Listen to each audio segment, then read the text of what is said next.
네, 국민의힘 한동훈 대표 비판 기자회견 시작하겠습니다. 기본소득당 대표 용혜인입니다. 대통령께서 약속하셨다. 한동훈 국민의힘 대표가 윤석열, 김건희 부부에게 바친 사실상의 항복 선언이자 당대표 포기 선언입니다. 그간 대통령을 비판하던 친한계 인사들, 보수 언론들조차 하루아침에 말을 바꿔서 대통령이 한 대표의 입장을 전격 수용했다고 떠들기 시작했습니다. 묻지 않을 수 없습니다. 윤석열 대통령이 도대체 무엇을 수용했고 무엇을 약속했습니까? 국민 눈높이에 맞는 담화가 되어야 한다라는 한동훈 대표의 요구도 전면적 인적 쇄신과 특별감찰관 임명에 대한 약속도 이루어지지 않았습니다. 휴대폰은 바꾸겠다. 영부인은 건드리지 말아라. 이 두 가지가 사실상 전부 아닙니까? 국민 모두가 생중계로 함께 지켜봤던 결과입니다. 심지어 한동훈 대표는 정권 퇴진 집회를 범죄로 매도하고 집회에 참석한 국민을 비상식적 국민이라고 비난했습니다.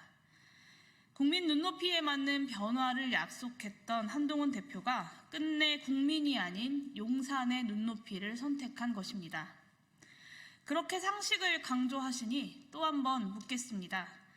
영부인의 국정농단 행위를 두고 부부싸움 좀 하겠다라던 대통령의 대답은 한동훈 대표의 상식에는 부합합니까? 김건희 여사 본인의 공천 개입이 들통날까봐 전전긍긍했다는 명시의 자백이 공개되었는데도 대통령 부부에 대해서 수사도 못하고 있는 검찰은 상식적입니까?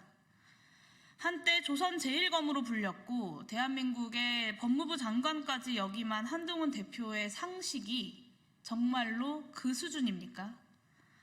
한동훈 대표는 이미 잘 알고 있을 것입니다. 대한민국에서 가장 비상식적인 사람이 바로 윤석열 대통령이라는 것을 말입니다.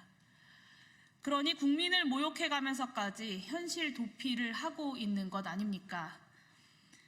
한동훈 대표가 앵무새처럼 반복하고 있는 특감 주장은 스스로 국민 상식에서 멀어지고 있다는 것만 증명하고 있습니다.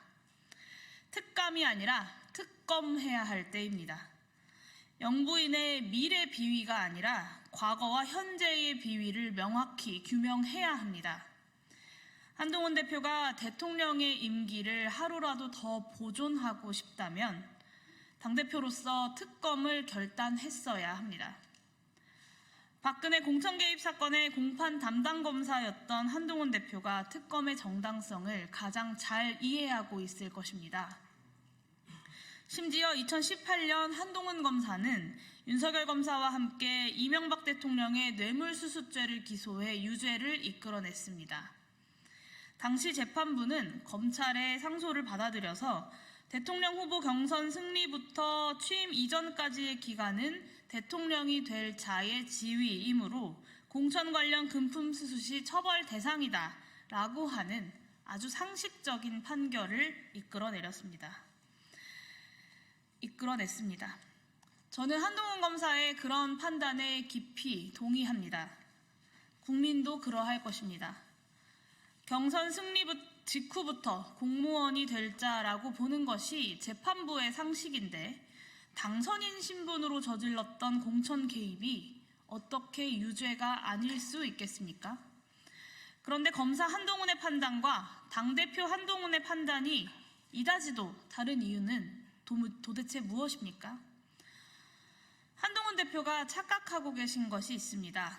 오늘날 한동훈 대표가 그 자리에 올라 있는 것은 국민의힘 당원들과 보수 지지자들조차 보수가 살려면 윤석열 대통령의 폭주를 멈춰야 한다라고 판단했기 때문입니다. 보수를 제대로 쇄신해달라고 하는 국민들의 마지막 기대가 있었기 때문에 한동훈 대표가 당선된 것입니다. 한동훈 대표가 앉아있는 그 자리의 무게가 그렇게도 무거운 것입니다. 그러나 한동훈 대표는 끝내 민심을 배반했습니다.